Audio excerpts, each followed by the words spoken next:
Soy el Dr. Jiménez Acosta y el objetivo de este podcast es conversar con expertos en temas relacionados con la ciencia, la investigación y el deporte, para que nos sirvan de inspiración y fuente de conocimiento.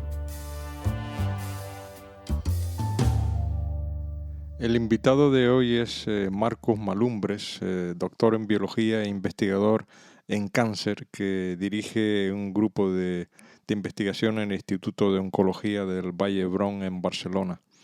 El doctor Malumbres ha trabajado muchos años con el prestigioso investigador Mariano Barbacid en el Centro Nacional de Investigaciones Oncológicas y actualmente su labor de investigación se centra en mejorar los tratamientos contra el cáncer y descubrir fármacos para su uso clínico. En esta conversación hablamos sobre cómo estamos actualmente en la investigación del cáncer, qué avances hay, consejos para prevenir en lo posible la aparición del cáncer, y son muy interesantes también sus reflexiones sobre la investigación en España y los consejos al investigador joven. Antes de empezar, permítame hablar sobre el patrocinador de este episodio, que es el Gofio La Piña. Precisamente hablando sobre con Marcos Malumbres en este episodio, le dio mucha importancia a la alimentación natural, a evitar productos procesados. Por eso creo que es muy adecuado hablar sobre el gofio, porque es un alimento natural que no es otra cosa que un cereal tostado como el maíz o el trigo molido y muy rico en proteínas y en hidratos de carbono. Por tanto, es un alimento muy aconsejable. El Gofio La Piña es una empresa pues, que fabrica este tipo de gofio y también otros productos muy nutritivos como son las barritas de gofio, que también los combinan con sabores como el coco, el plátano, y también, por ejemplo, los batidos de proteína de gofio. Todos estos productos los pueden encontrar en la página web Gofio Shop y son muy recomendables también para deportistas, y yo siempre llevo mis barritas nutritivas cuando hago deporte. Y a continuación mi conversación con Marcos Malumbres.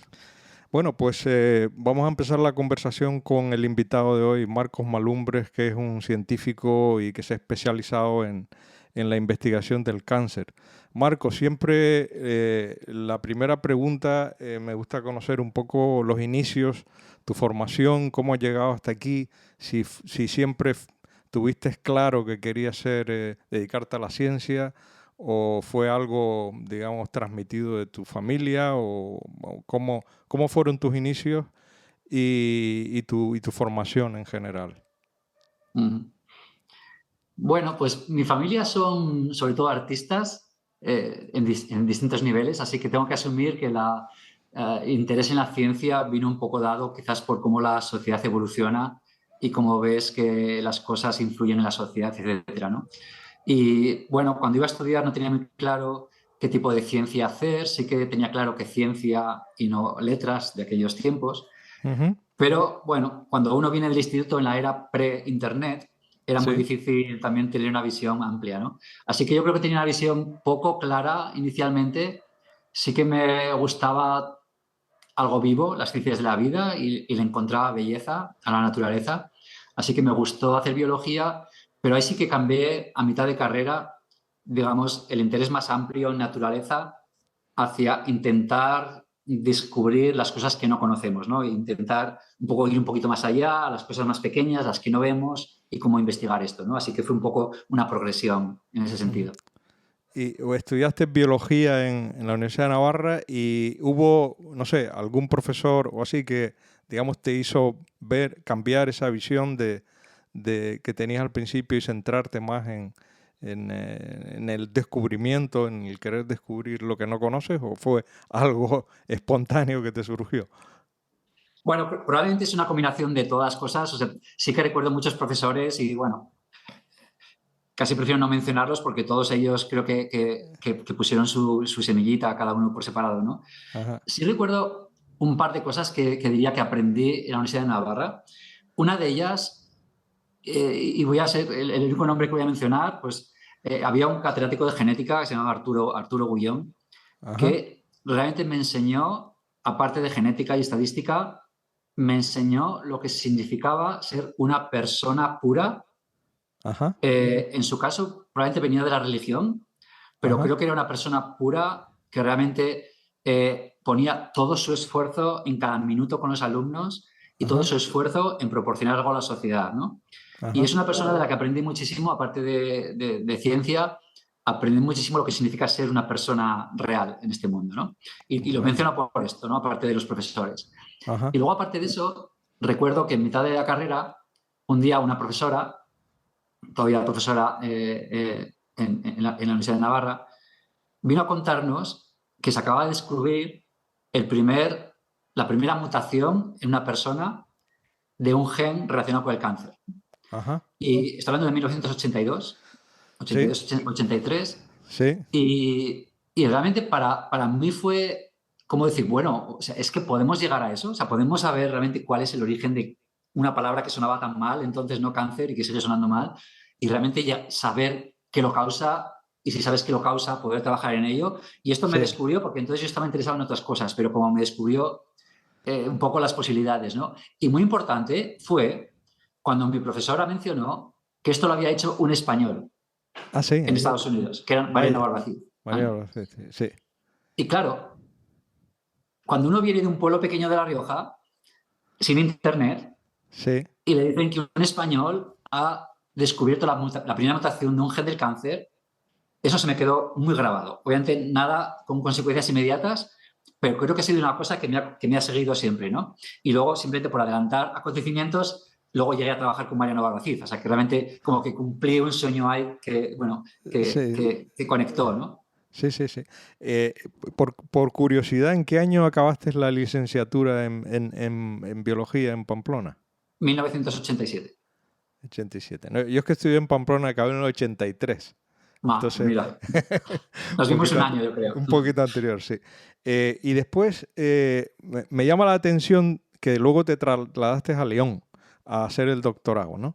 Sí, ¿Qué fue lo que te motivó ir de la Universidad de Navarra a la Universidad de León, que sin, vamos, sin faltar el respeto a ninguna universidad, pero no es, digamos, de las punteras en, sí, sí, sí. y entonces, ¿qué fue lo que te motivó para hacer el doctorado allí?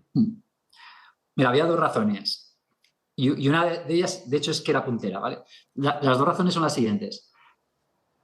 Siguiendo un poco el flujo de la conversación que estamos teniendo, yo empecé a interesarme muchísimo en la genética, en las mutaciones en personas que causan enfermedades, etcétera, ¿no? Y en ese momento, en la Universidad de Navarra, se hacía muchísimo desde la parte de medicina, bueno, pues análisis de historias familiares, bueno, pero estamos hablando de hace muchos años, ¿no? O sea, con lo cual no era muy...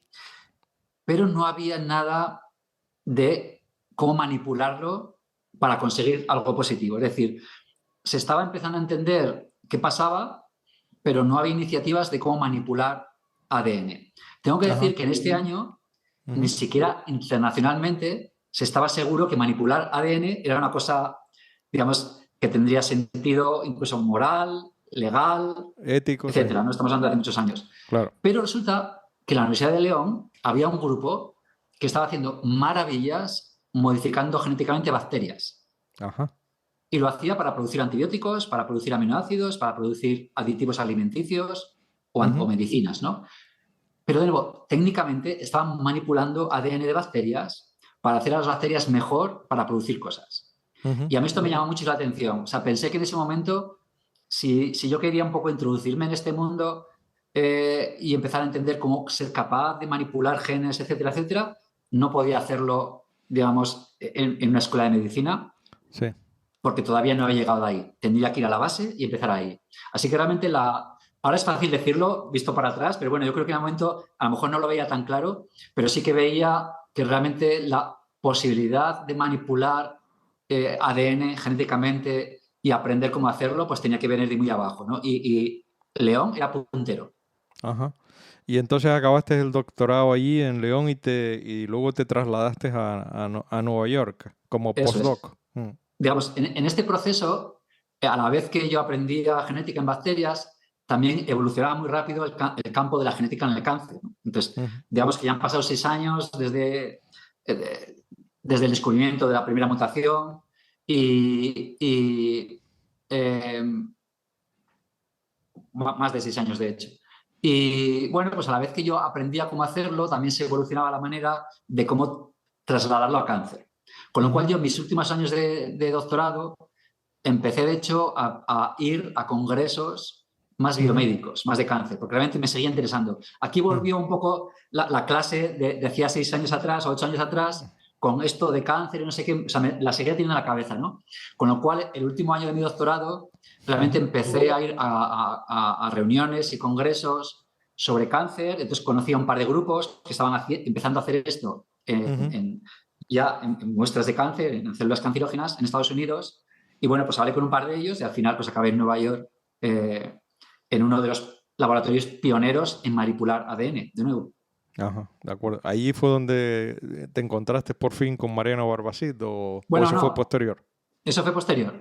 Ajá. En Nueva York trabajé en un laboratorio que había sido pionero en cómo manipular ADN y luego lo aplicó a cáncer, que era el laboratorio del doctor Ángel Pellicer. Y ahí empecé a trabajar ya en células de cáncer, ¿vale? Empezó a meterme en este mundo.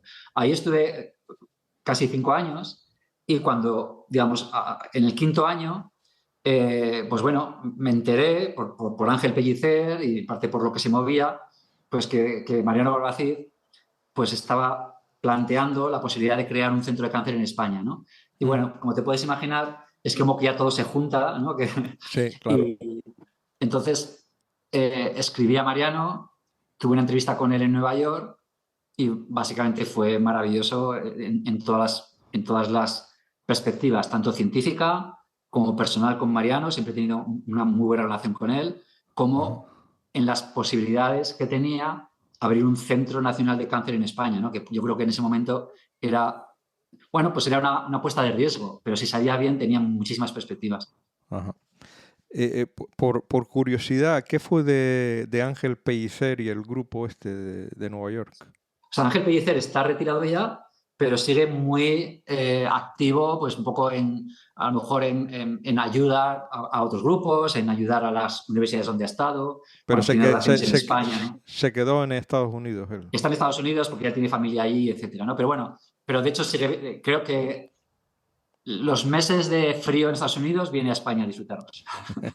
Bueno, vamos a centrarnos, si te parece. Bueno, ahora, última pregunta sobre tu formación. Tu estatus actual, ¿cuál es? O sea, tu actual Sí, afiliación. ahora es un poco complicada. De hecho, he estado 24 años en el Centro Nacional de Cáncer en Madrid, en CENIO, y desde enero ahora soy profesor y CREA de investigación en Cataluña. Es una posición, digamos, de atraer talento externo financiada por la Generalitat y soy jefe de grupo en el Instituto de Oncología Valdebrón, del Hospital Valdebrón, que es, digamos, un centro que combina muy bien la investigación junto con ser un hospital y las muestras de pacientes, ¿no? Así que, digamos, y todavía mantengo la posición en el CENIO en Madrid, al menos temporalmente, con lo cual, digamos, estoy entre Madrid y Barcelona y, simplemente por completar, también soy visitante científico de un instituto de oncología de Boston, de la Universidad de Harvard. Vale, me gustaría para sentar el tema y para que la gente que no conoce biología o medicina les expliques un poco lo fundamental, empezar por lo más básico, ¿no?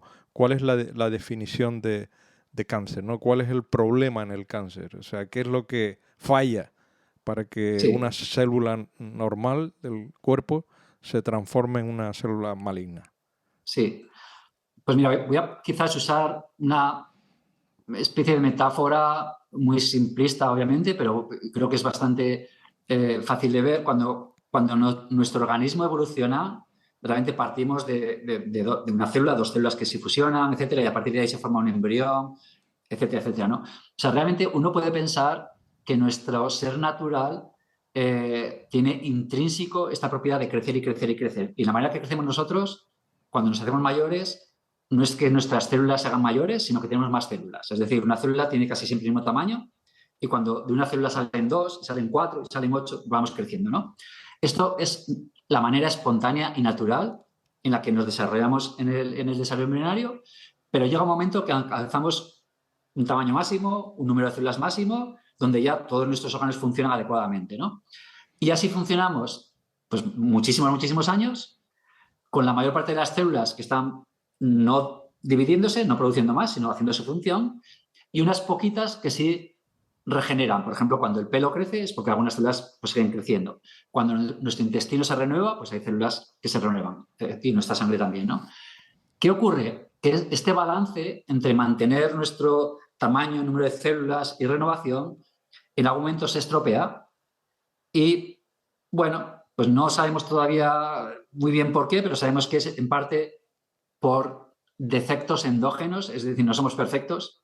Hay problemas que ocurren en nuestras células que las hacen mal y también, muy importante, por problemas exógenos, es decir, por cosas que nos llegan que no deberían. Por ejemplo, humo de tabaco o, por ejemplo, pues muchos químicos que al final lo que hacen es hacer que una célula normal pues realmente mute, es decir, se modifique, se comporte normal y, de manera simplificada, siga creciendo y creciendo y creciendo cuando no debería. Así que realmente, intentando simplificar la respuesta, al final el cáncer es un problema de multiplicación de las células cuando no deberían. Es una proliferación descontrolada de las células. Y todavía tenemos que entender por qué pasa y sobre todo cómo pararlo.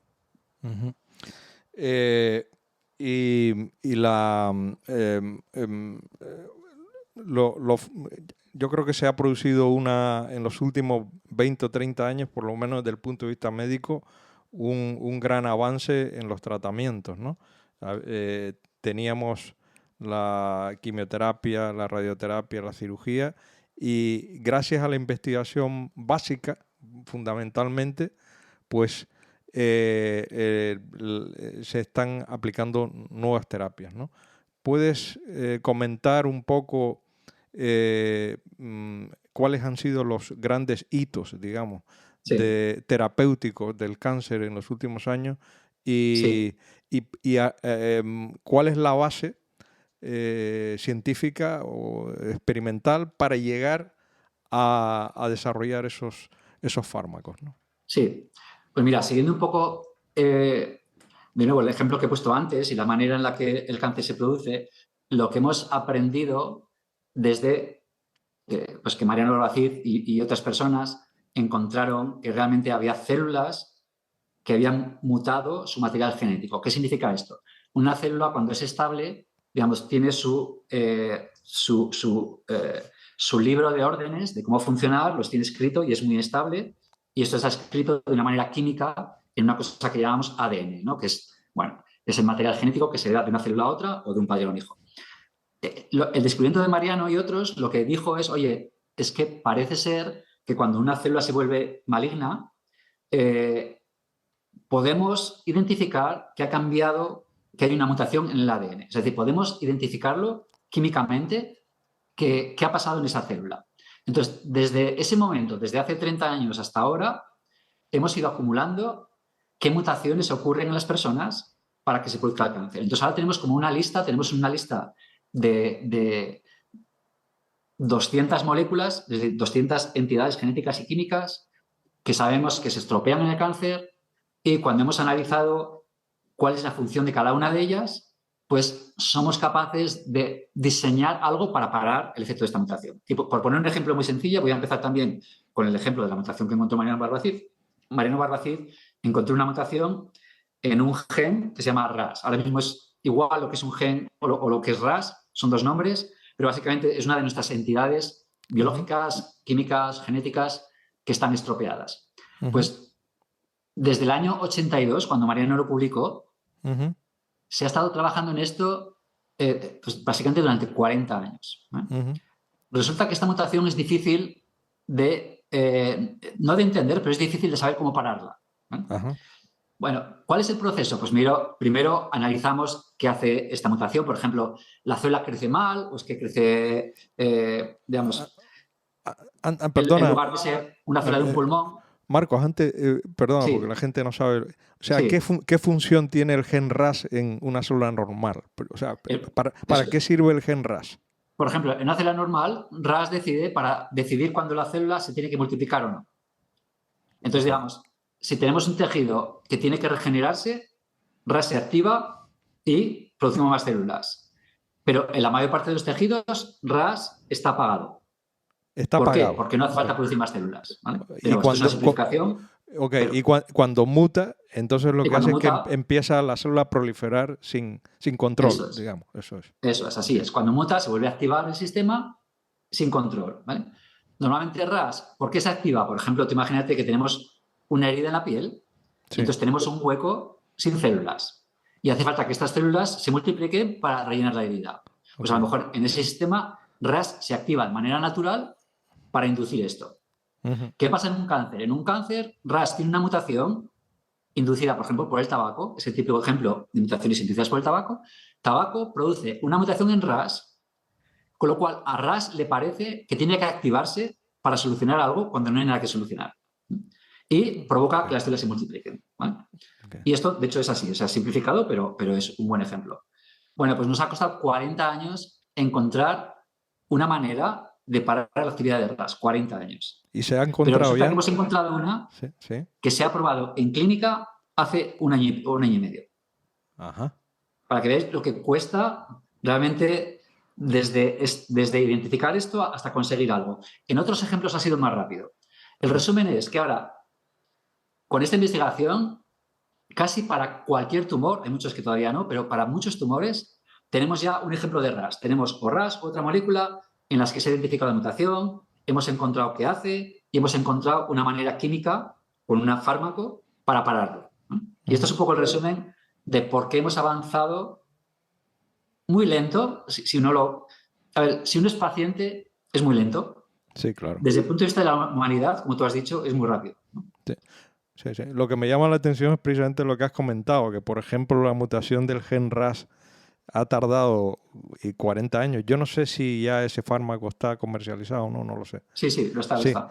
Sí. Y sin embargo, para los anti-PDLs, ¿no? Cuando se descubrieron las proteínas estas y cómo frenarlas, cómo inhibirlas, pues fue relativamente rápido, ¿no? Muy rápido, muy rápido. He puesto el ejemplo de RAS porque, como te digo, es el primer mutación, o sea, que lo había mencionado antes, con lo cual es útil seguir Sí. un poco la historia, ¿no? Pero era un caso especialmente difícil. Y es verdad que hay otros casos que en cuanto se ha visto una mutación, ahora mismo que ya sabemos cómo trabajar sobre ello, porque de nuevo, no era lo mismo analizar RAS en 1988 que en el año 2021. Ujú. Con lo cual, ahora es todo mucho más rápido, ¿no? Y sigue habiendo ejemplos muy difíciles y ejemplos fáciles.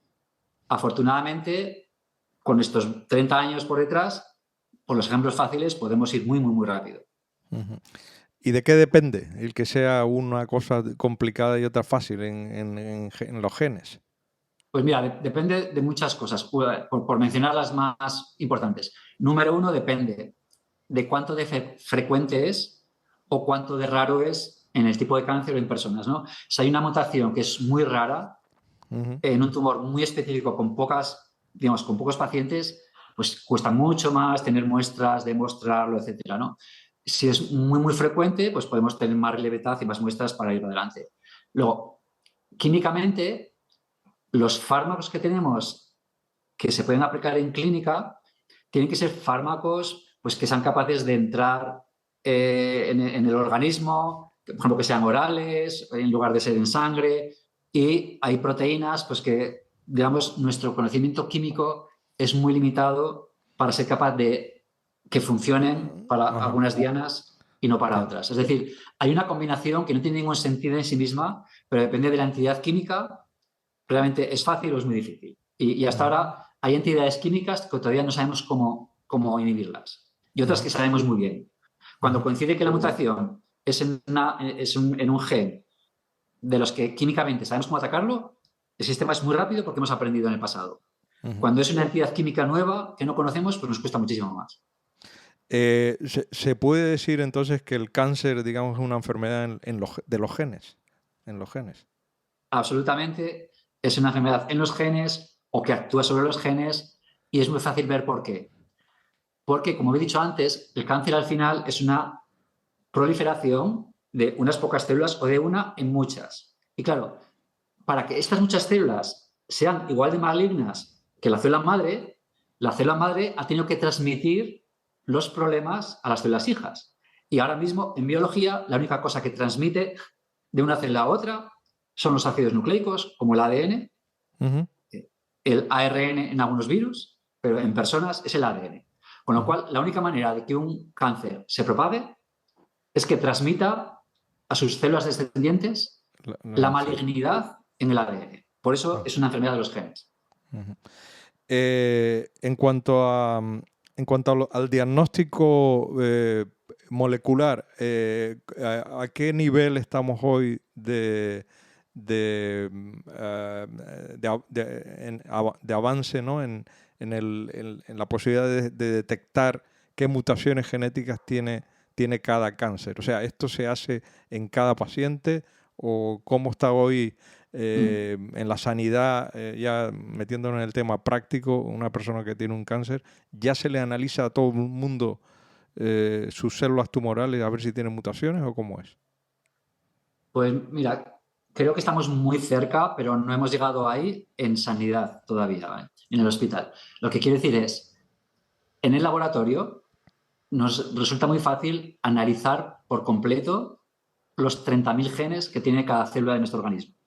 Son 30.000 genes con 9 billones 9.000 millones de posibles mutaciones. Es muy fácil analizar esto. Pero entender lo que significan todos los cambios y encontrarles el sentido práctico, es decir, cuál de ellos tiene una consecuencia para el tratamiento, todavía no estamos ahí, con lo cual en la clínica rutinaria, normalmente, voy a poner un ejemplo, en cáncer de mama, por ejemplo, pues normalmente se analizan 3 o 4 o 5 en todos los pacientes, ¿vale? Por defecto. ¿Por qué? Porque el resultado de cada uno de esos 3 cambia el diagnóstico y cambia la terapia para usar. Ya, entiendo. Entonces, ¿por qué no se analizan unos 30.000? Bueno, primero, está en un estado todavía de investigación, es decir, bueno, pues requiere equipos un poco especiales. En muchos casos no entendemos todavía lo que vemos. Claro. Y a efectos prácticos, en muchos casos no tiene repercusión en la práctica para ese paciente, lo tendrá en el futuro, pero no para ese paciente, con lo cual no llega al hospital. Ahora, yo diría que ya no hay limitación técnica, o sea, ya es una técnica muy barata, analizar, digamos, todos los genes, los 30.000 genes de una muestra, pues ya nos cuesta 300 euros. ¿Así? Es muy barato.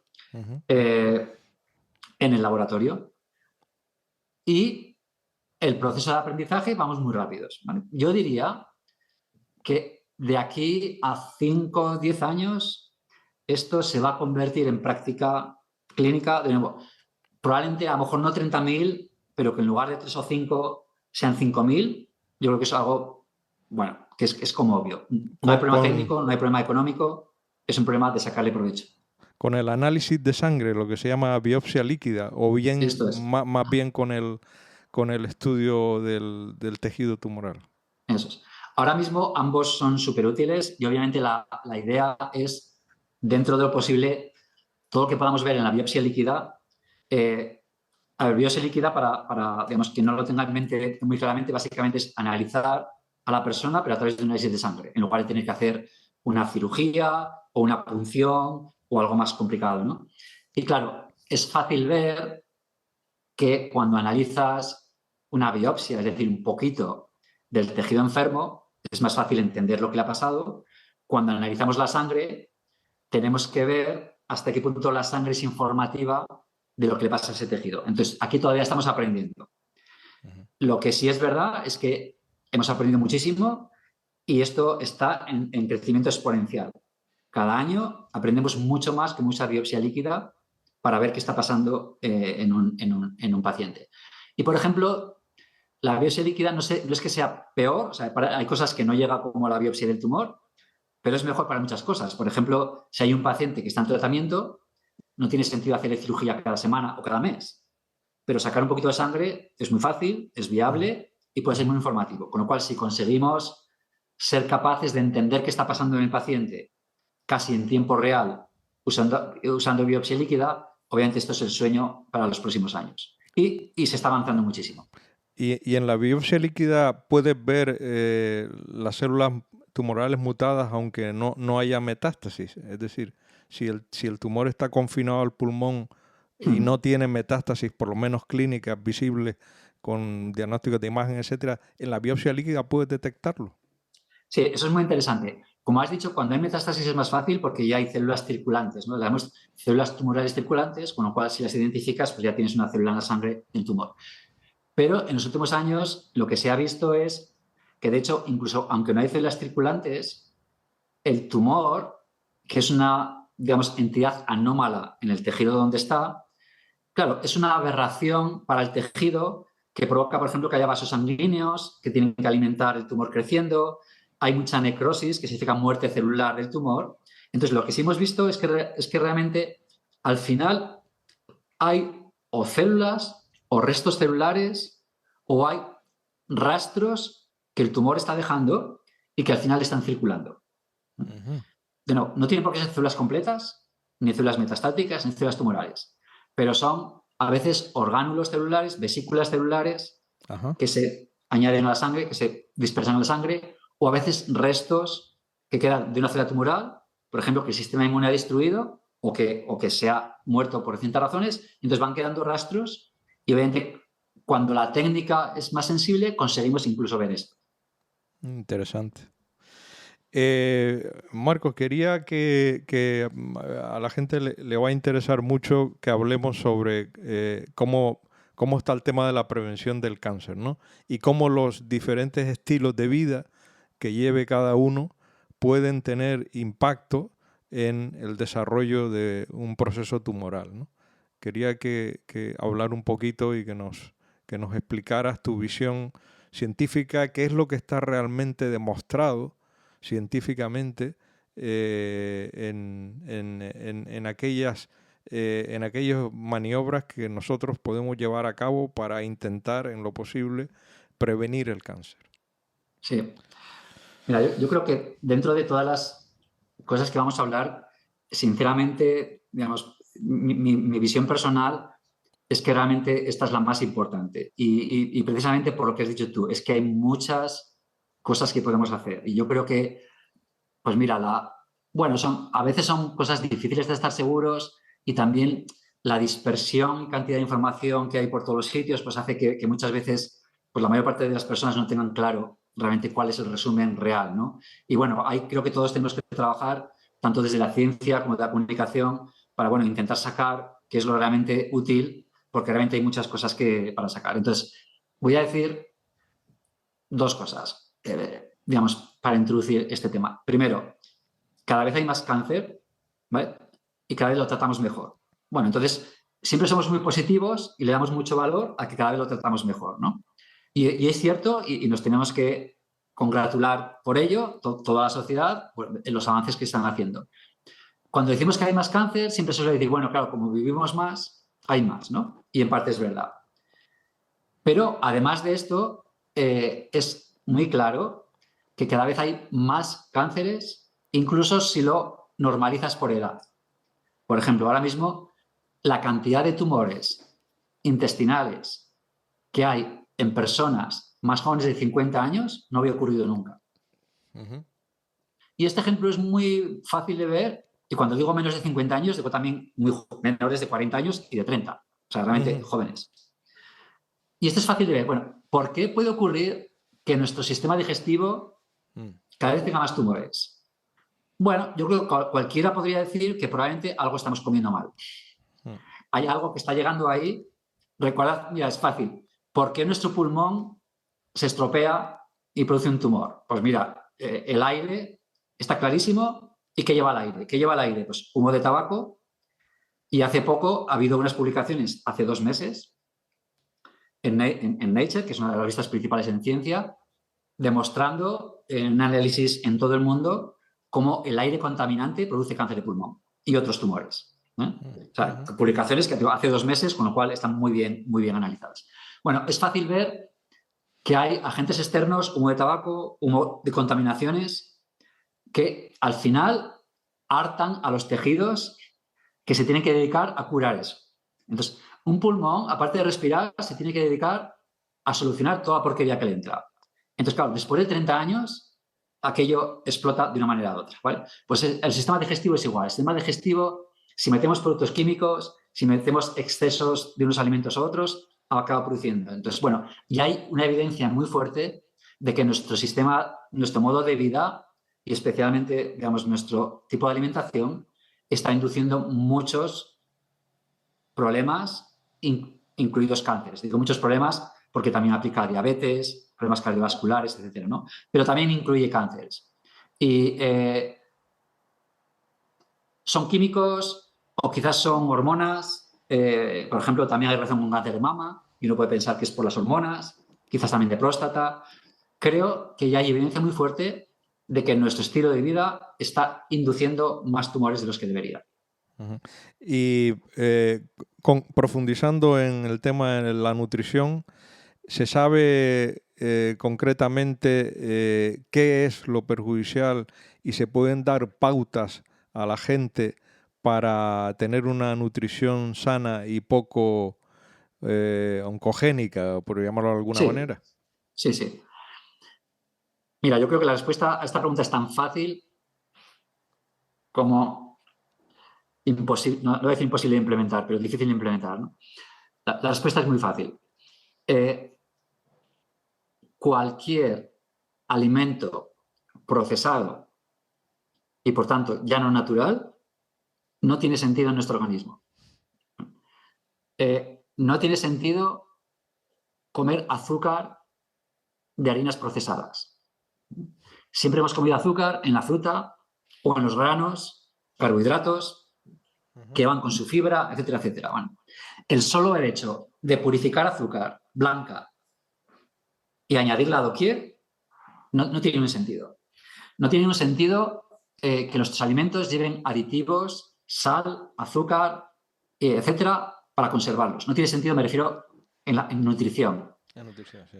Sí. ¿Por qué pasa esto? Pasa por 2 cosas.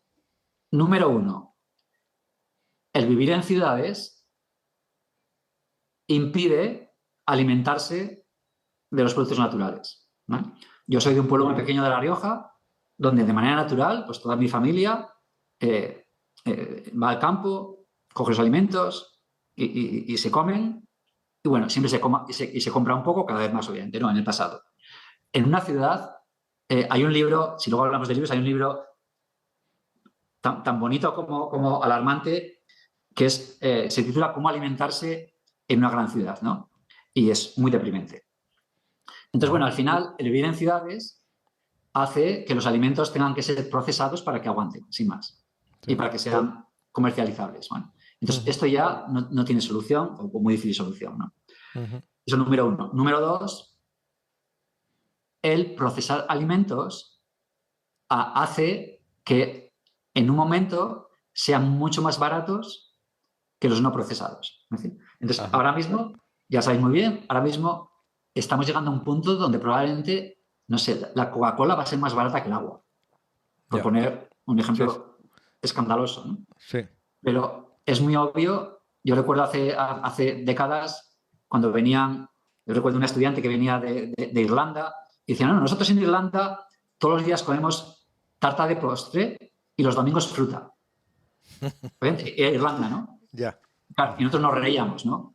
O sea, aquí es todos los días fruta y domingos o cumpleaños tarta, ¿no? Eso era antes. Ahora no. Ahora todo el mundo en España come de postre un dulce procesado. Sí. Y la fruta se está convirtiendo en algo carísimo, que ya no sabe igual y que no sabes cómo está tratada. Sí, bueno, el resumen es, nuestro modo de vida hace que los alimentos sean procesados y casi no hay solución. Y número 2, que al final los alimentos procesados son más baratos que los no procesados. O sea y que esto es una tendencia imparable. La dieta mediterránea, digamos que viene a ser la que se aconseja seguir, no solamente para diabetes, obesidad, sino también, por lo que veo, también para el cáncer, ¿no?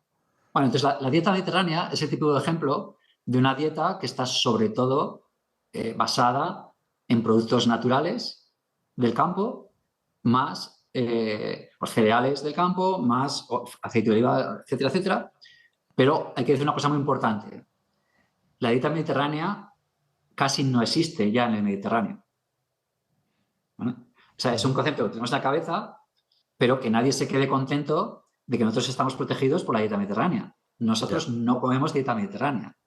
Y probablemente sabéis, muchos oyentes sabrán, que España se ha colocado recientemente como el país de más obesidad de Europa, Ujú. lo Ya, cual es absolutamente alarmante.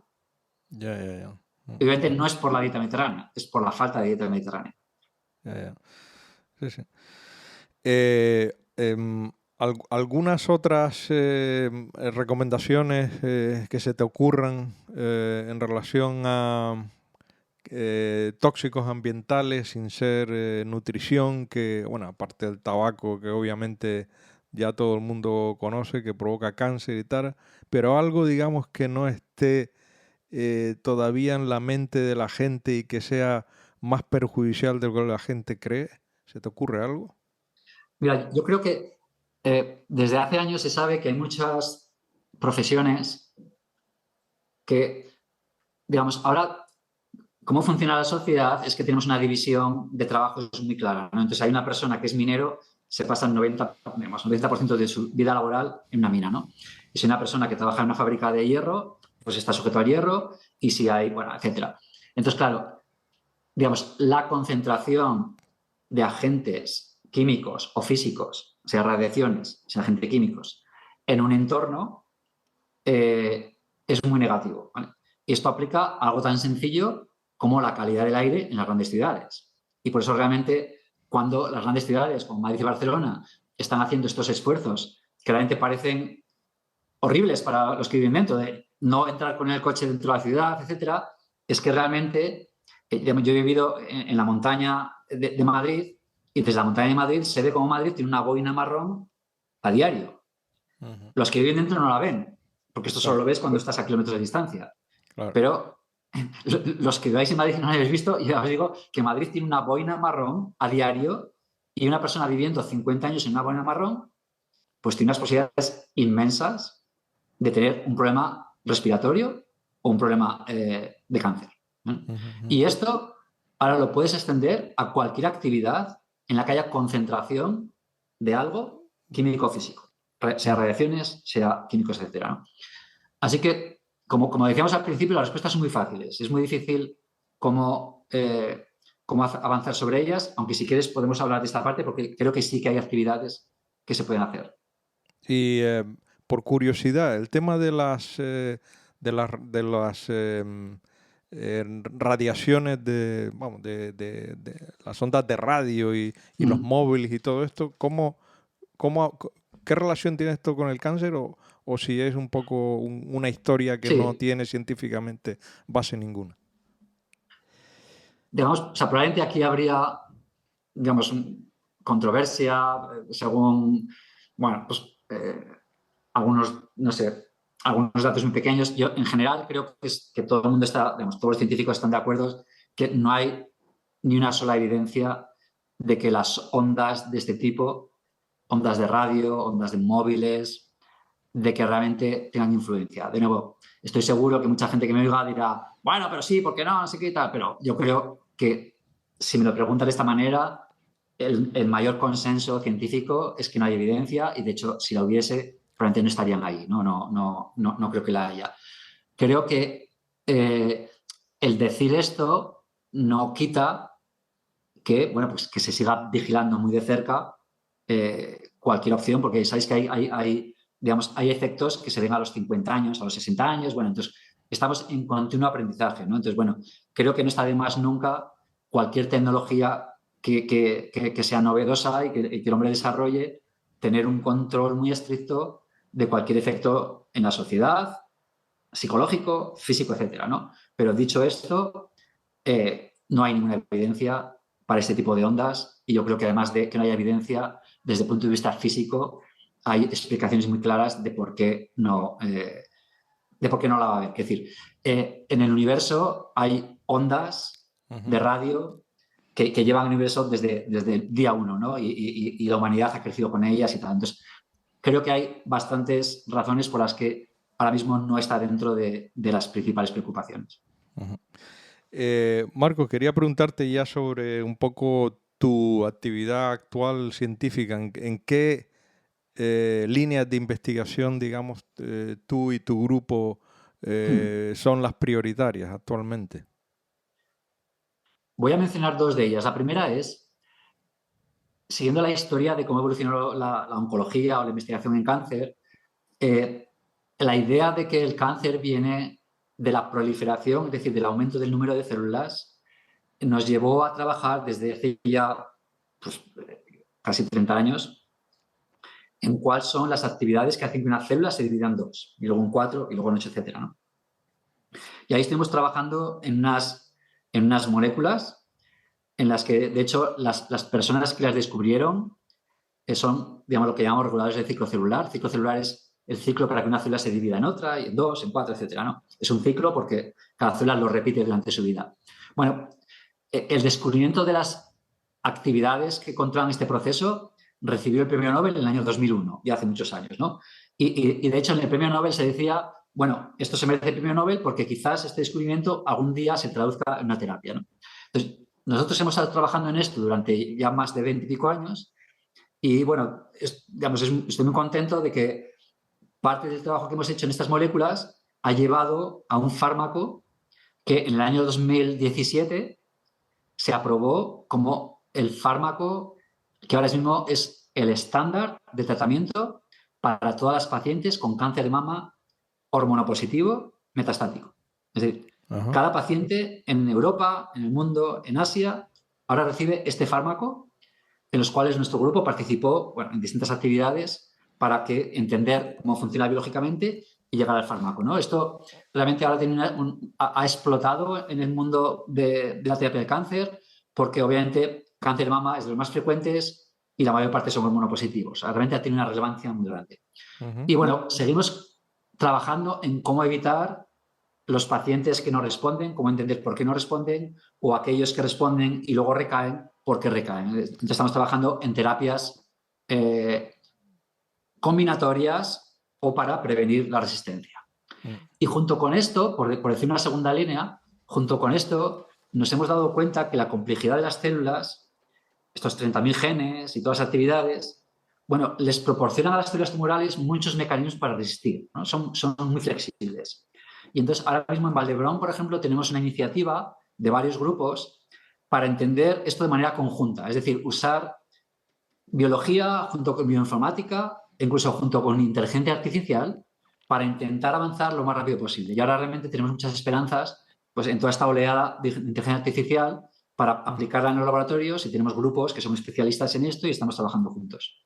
Quería preguntarte el fármaco ese que comentaste antes en el cual participaste y que se desarrolló a partir de una proteína o molécula que ustedes descubrieron que participaba en el ciclo celular. Concretamente, ¿qué acción tiene ese fármaco o esa proteína que descubriste?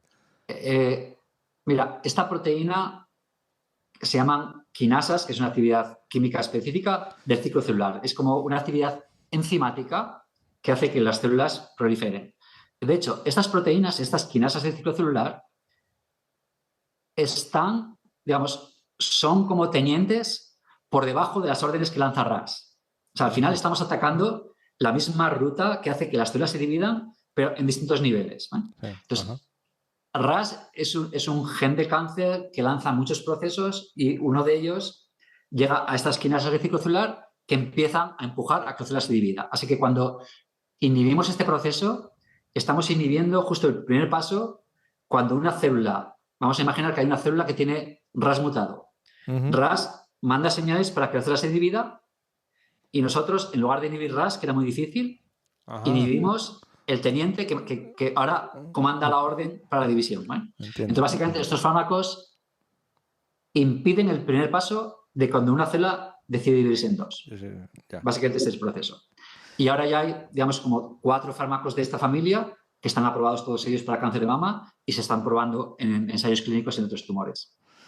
Y otra pregunta que quería hacerte. Claro, todos estos mecanismos de replicación celular, de división celular, se conservan desde los organismos más primitivos, levaduras, etcétera, hasta el humano. De hecho, el descubrimiento se fue en las levaduras, si no recuerdo mal, ¿no? Absolutamente. Y esto realmente para mí es algo que le da muchísima belleza a este tipo de investigación, ¿no? Cómo puede uno, como muy bien dices, el premio Nobel se concedió a investigadores trabajando en levaduras por algo que luego ha supuesto una cura para cáncer de mama metastático, ¿no? Esto le da para mí una belleza enorme a, digamos, las aproximaciones de biología fundamental, como has dicho tú al principio de la conversación, ¿no? De cómo podemos aprender algo desde cosas que parecen tan lejanas en las actividades, ¿no? Pero creo que esto en la investigación básica ya lo sabemos muy bien, que realmente podemos aprender de una mosca, de una levadura o de cualquiera, porque al final la biología usa mecanismos muy parecidos, ¿no? En todos los Sí, organismos. pero precisamente por eso, si utilizan mecanismos fundamentales tan parecidos, ¿por qué no hay cáncer en estos organismos primarios? ¿O hay menos Sí, no, mira, que en el humano? sí, eso es muy interesante. Y realmente todas estas preguntas que estás haciendo son muy importantes para seguir aprendiendo de qué pasa y qué no pasa, ¿no? Mira, las levaduras son organismos unicelulares. ¿Vale? Las levaduras, digamos, uno puede decir, de nuevo, esto es siempre sobresimplificado, pero uno puede decir que por ser organismos unicelulares solo se tienen que dedicar a crecer y dividirse y no tiene fin, ¿vale? ¿Cuándo paran? Bueno, cuando no hay comida, paran y cuando hay comida siguen. ¿Vale? Entonces, en estos organismos, la decisión de si proliferar o no es una decisión de comida, básicamente, ¿no? Ajá. ¿Tenemos mucha comida? El correspondiente al ciclo celular o a las esquinas de ciclo celular, que también las hay, pues lanzan señal de proliferar. ¿Vale? Que no hay comida, se apagan. Esto nunca supone una alteración fisiológica, el crecer o no, es una decisión de si hay espacio o no o si hay comida o no. Nunca causa ninguna enfermedad. Es la biología natural de las levaduras, es crecer la población y ser más, ¿no? ¿Cuál es el problema? Cuando uno crea un organismo multicelular, lo hace porque tiene que especializar partes del organismo a una cosa o a otra. Si nosotros hacemos una especialización en tener un pulmón para respirar, obviamente este pulmón tiene que estar en su sitio y hacer solo lo que hace el pulmón, que es coger oxígeno, trasladar la sangre, etcétera, etcétera, ¿no? Si el pulmón en un momento no sabe que es un pulmón y se piensa que es un embrión que va a crecer, se produce un tumor. Entonces, realmente, lo que acabas de preguntar tiene mucho sentido, porque cuando el pulmón se olvida de que está especializado y se convierte en o hay células que se piensan que son medio embrionarias y que se tienen que crecer, se vuelven, por decir así, se vuelven casi medio levaduras. En el sentido que no saben que tienen que hacer algo específico. Ahí realmente es una manera de interpretar por qué está pasando el cáncer, ¿no? La célula se ha olvidado de que está en un organismo adulto, especializada, se convierte en una célula embrionaria que solo sabe multiplicarse. Y es otra manera de ver por qué está pasando un tumor. Cuanto más simple es el organismo, menos opción hay a que esto pase. Correcto, claro, entiendo ya.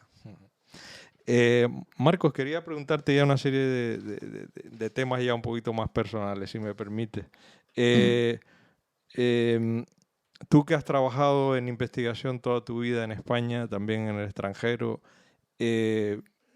siempre los científicos en España, pues digamos los que han tenido un renombre, y desde Ramón y Cajal, Severo Ochoa, etcétera, se han quejado siempre de la precariedad de la investigación en España y del poco apoyo que tiene, y etcétera, ¿no?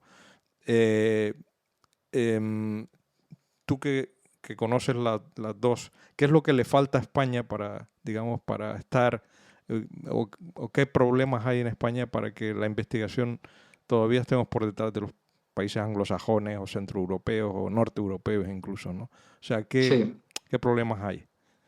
Y cómo lo ves tú que se podría solucionar? Porque después tenemos científicos fantásticos, bien formados, que se tienen que marchar fuera porque aquí no tienen las condiciones de estabilidad adecuadas, ¿no? Bueno, yo creo que como tú dices, hay muchos ángulos para responder a esto, ¿no? Pero bueno, yo creo que es quizá fácil ver que es una combinación histórico y cultural y probablemente ambas van en paralelo, ¿no? Cuando un país, por ejemplo, digamos, está muy avanzado y no tiene que preocuparse de dar de comer a la población, no tiene que preocuparse de guerras vecinas, se puede ocupar más de avanzar en cultura y en ciencia, ¿no?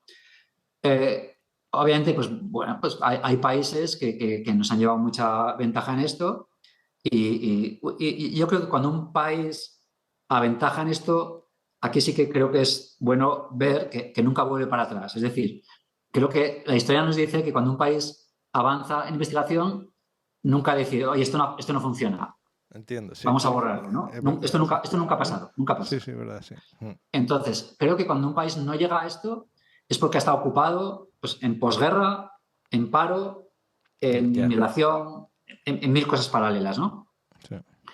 Creo que en general la ciencia, la investigación siempre demuestra poquito a poquito, ¿sabes? En el trabajo de cada día, que es esencial y súper positiva y es una inversión maravillosa para cualquier país. Entonces, creo que es un esfuerzo combinado de los científicos, de la divulgación y de los hechos y de los políticos, obviamente, el, por una parte, estar de acuerdo y darse cuenta de la importancia y por otra parte que coincida dentro de los problemas de la sociedad en que se convierta en un punto de prioridad, que antes a lo mejor no lo eraban.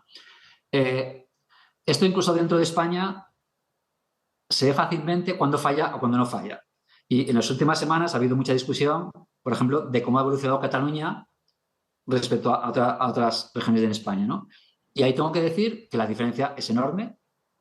Si uno coge criterios de productividad, criterios, por ejemplo, del número de dinero que Europa, perdón, la cantidad de dinero que Cataluña, de manera competitiva, para que no se piense que es dirigida, competitiva consigue de Europa, para que sea una cosa limpia y externa, ¿no? Es Sí, sí. enorme. O sea, ahora, por ejemplo, los mayores proyectos financiados europeos que se dan en toda Europa, eh, eh, en España, por ejemplo, en el último año, si sumo varias cosas diferentes, creo que de 25 proyectos que se han dado a toda España, creo que 18 han ido a Cataluña.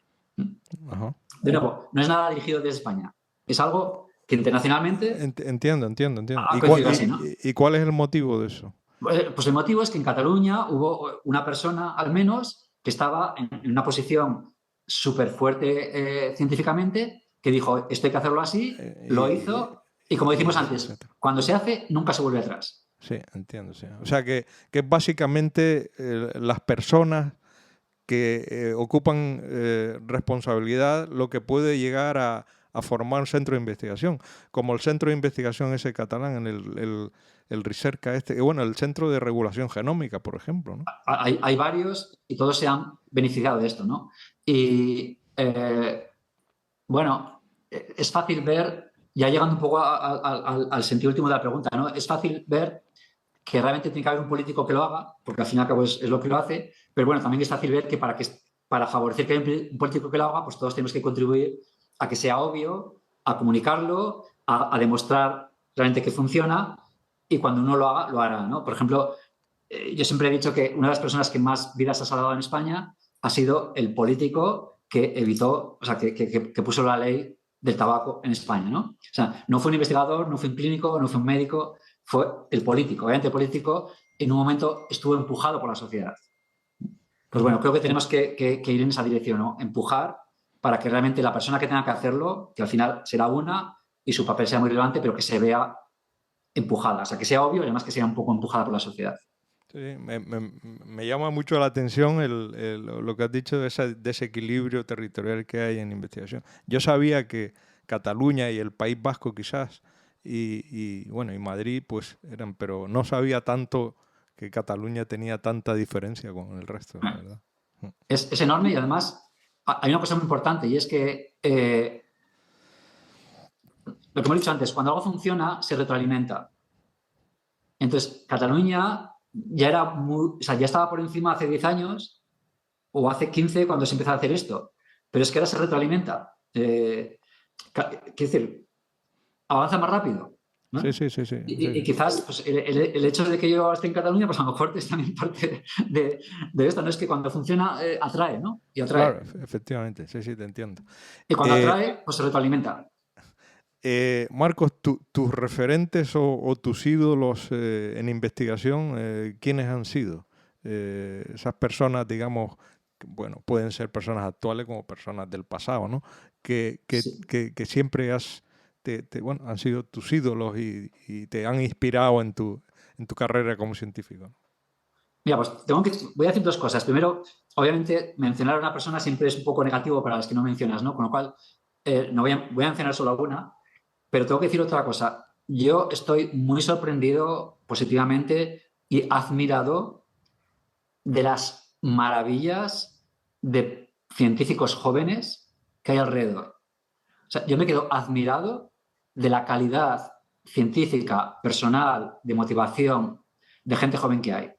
Y esto es increíble. O sea, creo que hay una razón para ello, no sé cuál es, pero creo que lo estamos haciendo bien, al menos en España, en la cantidad de genios jóvenes que hay. ¿Vale? Y aquí no voy a mencionar a nadie, pero porque estamos llenos, estamos llenos. Así que tenemos que trabajar para favorecer que cumplan su papel, ¿no? Digamos, en el pasado, para mí, digamos, trabajar con Mariano Gracid fue un blanco y negro. O sea, yo realmente, Mariano es una persona a la que admiro cada día, cada frase que dice y cada cosa que no dice entre líneas y veo que piensa, etcétera. ¿No? Creo que todavía no hemos apreciado lo que ha supuesto Mariano para España desde que fundó o creó el CENIO. O sea, el CENIO empezó en 1998 y el edificio en 2001. En ese momento en España no había un sistema de gestión científica o de flexibilidad o de centros de investigación de calidad como los hay ahora. Y creo que, de nuevo, es casi difícil todavía darnos cuenta de lo que ha supuesto esto para España, ¿no? Y aparte de, bueno, pues que cuando una persona con esta calidad humana para mí, personal y científica, hace esto, realmente crea una escuela enorme. Y yo creo que para mí, de nuevo, tengo que decir que fue un blanco y negro trabajar Ajá. con él. ¿Qué cualidades o qué destacarías de Mariano en cuanto a su valía como investigador? O sea, ¿qué es lo que tiene él, digamos, como científico, Sí, su creatividad, su imaginación, su resiliencia, no sé, ¿qué es lo que más te ha llamado y te ha marcado de él?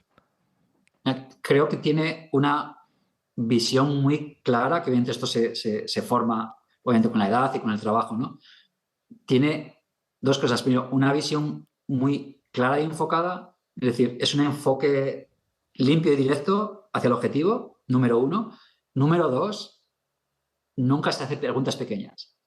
¿Eh? O sea, si la pregunta es, quiero curar el cáncer de páncreas y voy a dedicar todo el esfuerzo que una persona y todo ese equipo por detrás y toda la financiación y toda la tecnología puede hacer y trabaja en ello durante 40 años, esto acumula información cada día, acumula ideas cada día y, digamos, es un esfuerzo muy enfocado. Entonces, el esfuerzo enfocado, súper claro, con no hacer preguntas pequeñas, el objetivo es este y nunca perder de vista el objetivo. Bueno, pues creo que es una combinación ganadora. Ajá. Y esas, digamos, serían también los consejos que tú le darías a un investigador joven que empieza, digamos, marcarse objetivos o qué consejos le darías a un joven investigador.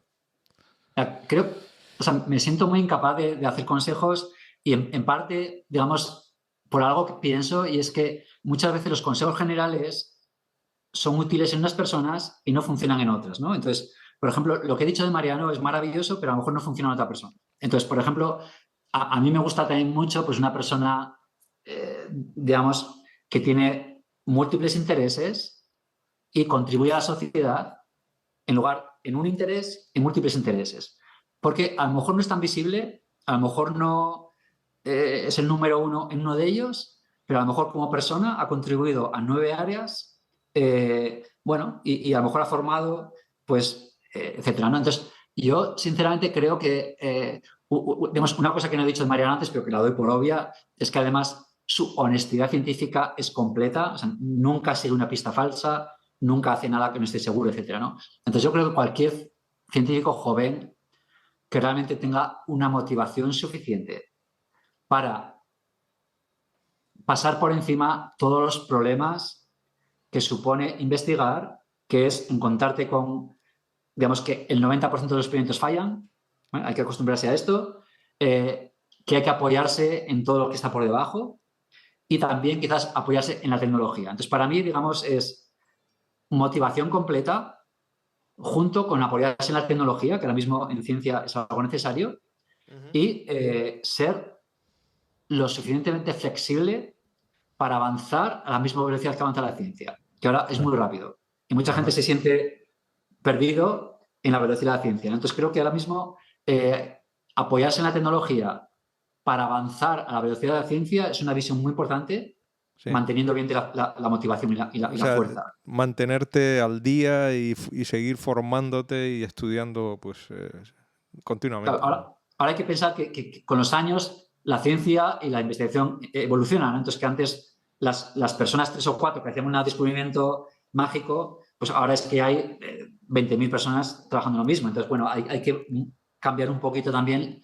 Entonces, bueno, yo creo que si una persona ahora mismo no tiene el nombre de Einstein o Newton, tampoco hace falta, ¿no? O sea, todos contribuimos a Ujú. algo esencial y todo el mundo tiene que estar satisfecho en que lo que contribuye tiene sentido también en su vida, ¿no?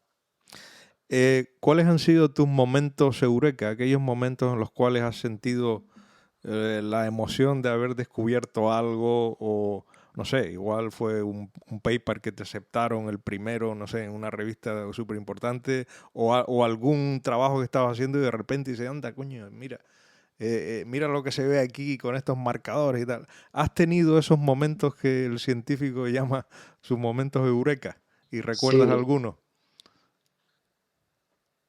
esta pregunta es muy difícil porque creo que a lo mejor depende de la positividad de la gente. Yo creo que he tenido muchísimos momentos Eureka, muchísimos, muchísimos, Qué y bueno. algunos de ellos luego no han funcionado, ¿no?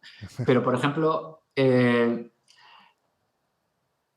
ha habido, por ejemplo, un par de casos donde trabajando en otra cosa ha surgido algo totalmente inesperado.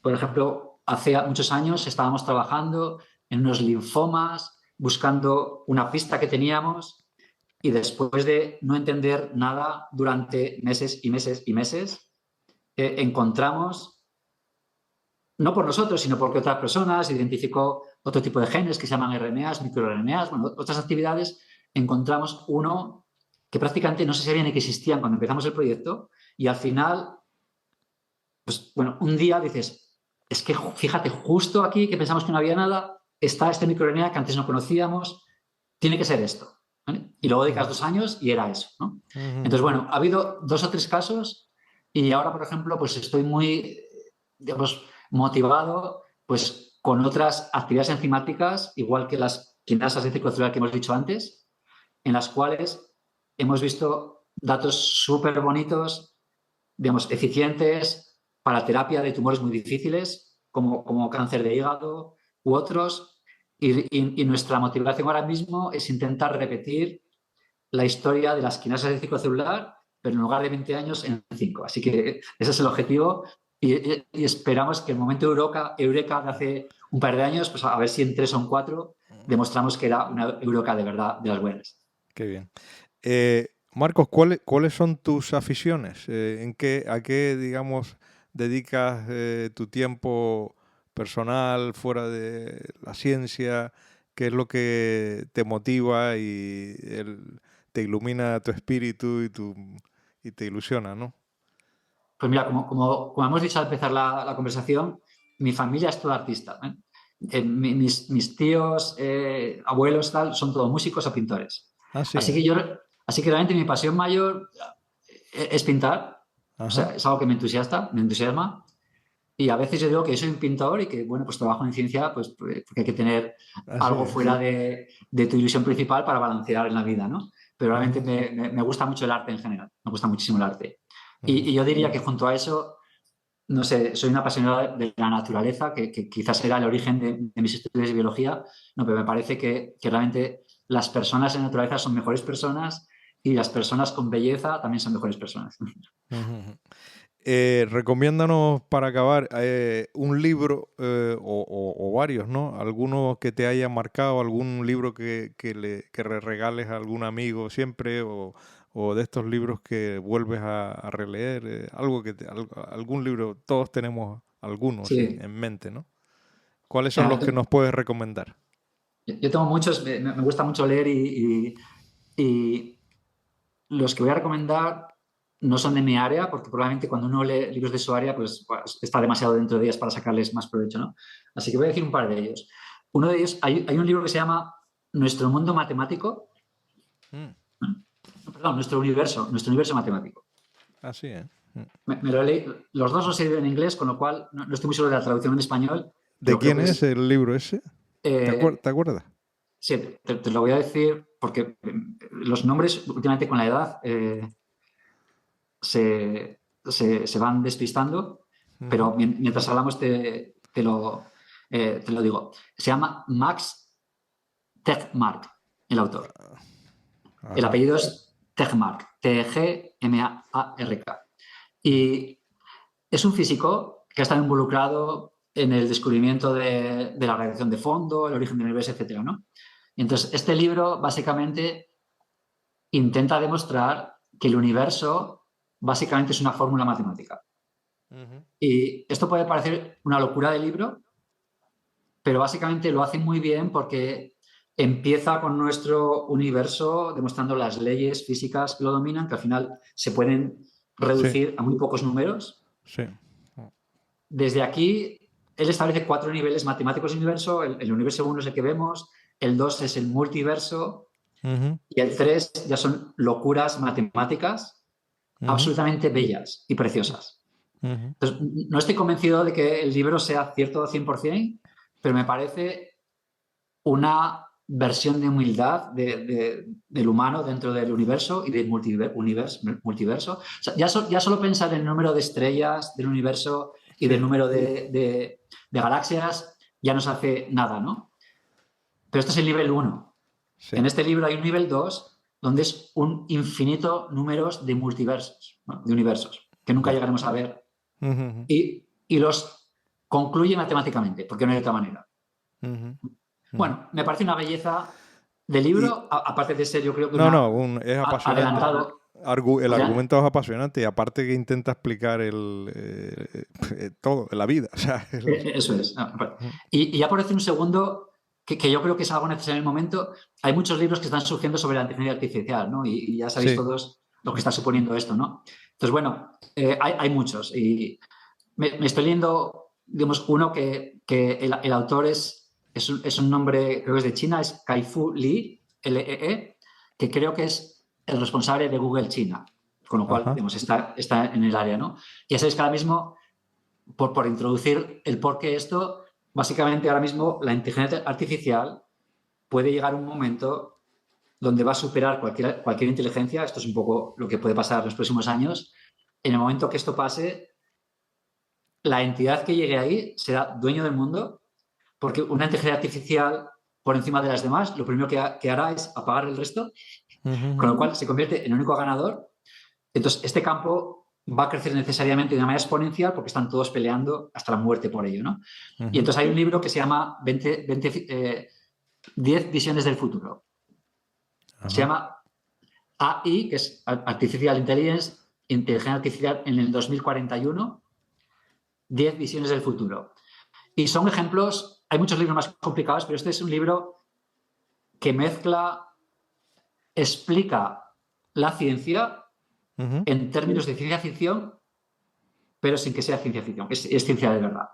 Ajá. Entonces, está muy bien porque uno lo lee diciendo, bueno, ¿qué libro de ciencia ficción más bonita?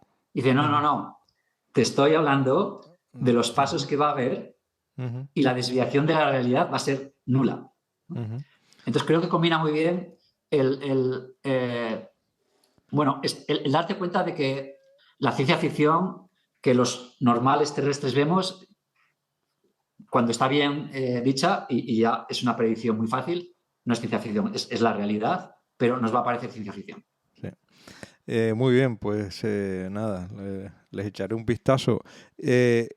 ¿Algún sitio para visitar? Por último, ¿qué país de esos en los que has estado te recomiendas a la gente que no se debe de perder?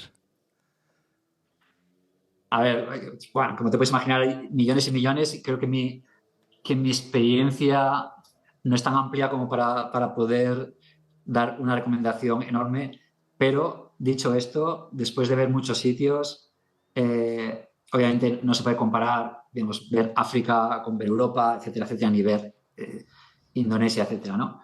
Pero yo diría que hay un balance que para mí es enorme y son básicamente todo el Mediterráneo, Ujú. o sea, todas las islas mediterráneas, todas las costas mediterráneas que no estén invadidas Ujú. Ujú. por la humanidad, es una cosa absolutamente increíble a todos los niveles. Y, de nuevo, no puedo compararlo con un bosque salvático del centro de África o del centro de Asia, ¿no? Ajá. Pero yo creo que si una persona que vive en el centro de la selva de África Ajá. fuese a una costa mediterránea, se quedaría igual de alucinada de si Ajá. nosotros vamos a la selva africana, ¿no? Así ¿Y, que, bueno, y te refieres más a la parte de las islas griegas o más a la zona del bueno, sur de Francia o no, pero también las españolas y también las las españolas? francesas y también las italianas. Ahora, yo creo que, de nuevo, cualquier isla que no esté invadida Ujú. Ujú. tiene una mezcla de clima mediterráneo, de nutrición mediterránea, Sí, de es sol verdad. mediterráneo y Luz. de vida cercana al agua y lejana de los alimentos procesados, por ponerlo junto. Bueno, de Ujú. hecho, esto que estoy diciendo, aparte de la belleza de los sitios, probablemente sabes que ahí también se aúna la mayor parte de las longevidades y de los centenarios del mundo. Es decir, las islas Sí, mediterráneas, sí, igual que las islas de Japón, sí, acumulan las poblaciones con más centenarios. sí, sí. Y es porque aunan, en este caso no la belleza, pero aunan la limpieza de vida de estos sitios. Pieza de vida, Así que bueno, ausencia de estrés, luz, esto un es, poco, esto es. Así que efectivamente. yo creo que, bueno, guardando nuestro corazoncito mediterráneo, yo sigo pensando que el Mediterráneo es una maravilla en el mundo. Ujú. Pues Marco, muchas gracias de verdad, te agradezco mucho el haber compartido, sé que estás súper liado y haber querido pasar una hora con nosotros, la verdad es que para mí yo me lo he pasado muy bien y creo que la conversación ha sido súper amena y estoy seguro que a la gente que nos escuche le va a gustar mucho. Muchas gracias de verdad y espero que sigas con tus aficiones artísticas y, y que te llegue un momento eureka más pronto que tarde de nuevo, ¿no? Nada, o sea, muchísimas gracias a ti y además de esto yo creo que también esperemos que este tipo de actividades como la que hemos tenido hoy tengan un granito de arena para a lo mejor corregir lo que hacemos mal en la sociedad, ¿no? Y poquito a poquito, o sea, todos juntos creo que podemos hacer un esfuerzo para que esto sea más visible y más visible cada vez, ¿no? Sí, Y que llegamos a tener este efectivamente. político que diga, oye, ya llega el momento de cambiar esto. Eso es. Y también crear o inspirar a gente joven, ¿sabes? Eso también, por Que opte supuesto. por tu profesión, por la mía, bueno, que a la gente Eso es, que le interese la ciencia, ¿no? eso es. Y que le despierte la curiosidad. Así Muchas es. gracias, Marco. Ha sido un placer de verdad. Un abrazo. Las conclusiones de este episodio con Marcos Malumbres, a mi juicio, son las siguientes. Uno, los continuos avances tecnológicos en secuenciación genómica, etcétera, han permitido en pocos años y permitirán en los próximos años conocer en cada paciente las mutaciones específicas en los genes que están afectados en las células cancerosas y de esta manera permitir dirigir los tratamientos adecuados a cada tipo de mutación. Esto es algo que todavía no se aplica en todos los casos, pero se irá perfeccionando y por ahí van todas las líneas de investigación y de tratamiento en los próximos años. Es decir, va a ser una terapia dirigida, molecular, específica, mucho más eficaz y con menos efectos secundarios que los que hay actualmente. En segundo lugar, como consejos para prevenir cáncer, el doctor Malumbres nos ha comentado el evitar los tóxicos, tanto alimentarios como ambientales. Por ejemplo, evitar los alimentos procesados y volver a la nutrición natural, a los alimentos naturales. Y evitar los tóxicos ambientales, la contaminación y, por supuesto, el tabaco. En tercer lugar, me llamó la atención la reflexión que hizo que Cataluña va claramente por delante en investigación en España. Y en cuarto lugar, estos consejos que siempre dan a los jóvenes investigadores, uno de los consejos es tener una motivación plena, que eso es algo fundamental para evitar luego los malos resultados que van a aparecer en todo experimento. O sea, hay que estar muy motivado. Y en segundo lugar, adaptarse a la tecnología, es decir, estar siempre al tanto de los nuevos avances tecnológicos. Pues esto es todo en este episodio. Les espero en 2 semanas con un nuevo episodio de Aprendiendo del Experto y un nuevo invitado que en el próximo episodio será el tenista profesional David Marrero, que nos hablará sobre cómo es la vida de un tenista profesional dentro del circuito. Un saludo.